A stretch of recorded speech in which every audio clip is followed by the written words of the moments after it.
حضرت انس بن مالک رضی اللہ عنہ سے روایت ہے، کہا مجھے تمہارے سامنے زیادہ احادیث بیان کرنے سے یہ بات روکتی ہے کہ رسول اللہ صلی اللہ علیہ وآلہ وسلم نے فرمایا تھا، جس نے عمدہ مجھ پر جھوٹ بولا وہ آگ میں اپنا ٹھکانہ بنا لے۔ ابو عثمان نہدی سے روایت ہے، کہا عمر بن خطاب رضی اللہ عنہ نے فرمایا، آدمی کے لیے جھوٹ سے اتنا کافی ہے جس کی بنا پر وہ جھوٹا قرار دیا جا سکتا ہے کہ وہ ہر سنی ہوئی بات بیان کر دے۔ ابن وہب نے خبر دی، کہا مالک بن انس نے مجھ سے کہا، مجھے معلوم ہے کہ ایسا آدمی صحیح سالم نہیں ہوتا جو ہر سنی ہوئی بات آگے بیان کر دے۔ وہ کبھی امام نہیں بن سکتا جبکہ وہ ہر سنی ہوئی بات آگے بیان کر دے۔ محمد بن مسنا نے کہا، میں نے عبد الرحمن بن مہدی سے سنا،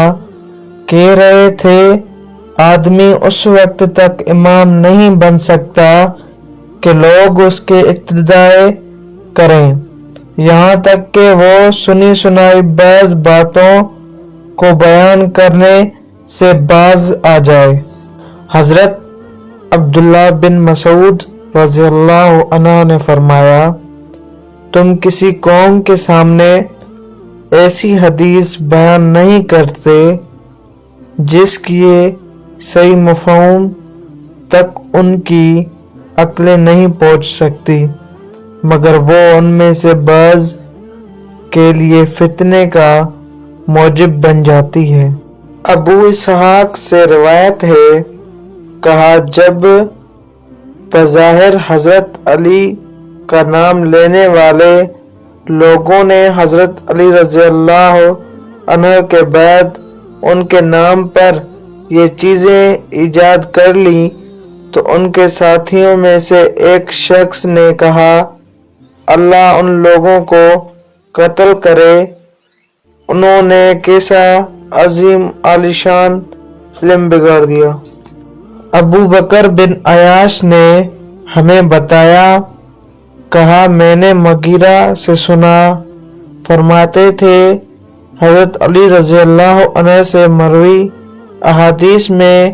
کسی چیز کی تصدیق نہ کی جاتی تھی سوائے اس کے جو عبداللہ بن مسعود رضی اللہ عنہ کے شاگردوں سے روایت کی گئی ہوں۔ ایک سند میں ایوب اور ہشام اور دو سندوں میں ہشام سے روایت ہے، انہوں نے محمد بن سیرین سے روایت کی، کہا یہ علم دین ہے، اس لیے اچھی طرح دیکھ لو کہ تم کن لوگوں سے اپنا دین اخذ کرتے ہو۔ عاصم احول نے ابن سیرین سے روایت کی، کہا ابتدائی دور میں عالمان حدیث اسناد کے بارے میں کوئی سوال نہ کرتے تھے، جب فتنہ پڑ گیا تو انہوں نے کہا، ہمارے سامنے اپنے رجال یعنی حدیث کے نام لو تاکہ اہل سنت کو دیکھ کر ان سے حدیث لی جائے اور اہل بدعت کو دیکھ کر ان کی حدیث قبول نہ کی جائے۔ اوزاعی نے سلیمان بن موسیٰ سے روایت کی، انہوں نے کہا میں طاؤس رحمہ اللہ سے ملا اور ان سے کہا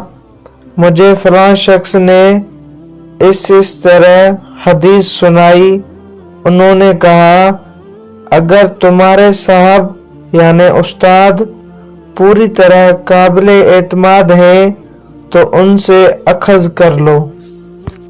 عبد الرحمن بن ابی زناد نے اپنے والد سے روایت کی،